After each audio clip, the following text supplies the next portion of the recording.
রাজধানীর সোহরাওয়ার্দী উদ্যানে জাতীয় সমাবেশে বক্তৃতাকালে হঠাৎ অসুস্থ হয়ে পড়া বাংলাদেশ জামায়াতে ইসলামীর আমির ডাক্তার শফিকুর রহমান চিকিৎসা শেষে হাসপাতাল থেকে বাসায় ফিরেছেন।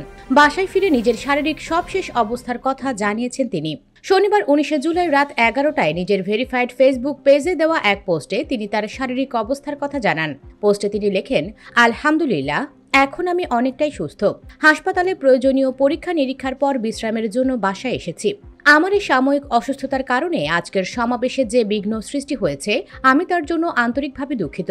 এটি আমার ইচ্ছাকৃত নয়। মহান আল্লাহ নিশ্চয়ই এর মধ্যে কোনো কল্যাণ রেখেছেন। অসুস্থ হওয়ার পরে বিএনপি চেয়ারপারসন ও সাবেক প্রধানমন্ত্রী বেগম খালেদা জিয়া, ভারপ্রাপ্ত চেয়ারম্যান তারেক রহমান সহ দেশ বিদেশে অনেকেই খোঁজ খবর নিয়েছেন ও দোয়া করেছেন।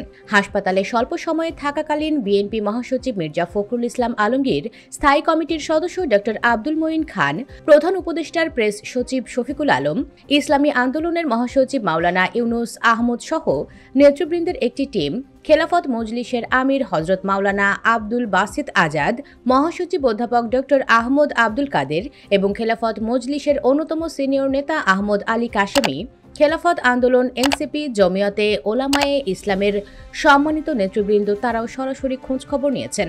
তিনি আরও লেখেন, দেশে বিদেশে অসংখ্য সহকর্মী, শুভাকাঙ্ক্ষী, সামাজিক রাজনৈতিক ব্যক্তিবর্গ, এমনকি বাংলাদেশিদের বাহিরেও অনেকেই খোঁজখবর নিয়েছেন। সরকারের বিভিন্ন উপদেষ্টা সহ আরও অনেকেই খোঁজখবর নিয়েছেন। আমি তাদের সকলের কাছে আন্তরিকভাবে কৃতজ্ঞ। দোয়ার জন্য ঋণী। তাদের ভালোবাসা ও আন্তরিকতার প্রতিদান আল্লাহ রাব্বুল আলামিন সকলকে যেন দান করেন। রাব্বুল আলামিন তার এই গোলামকে বাকি জিন্দেগি তার পছন্দমতো মানবতার জন্য কাজ করার তৌফিক দান করুন। আমিন।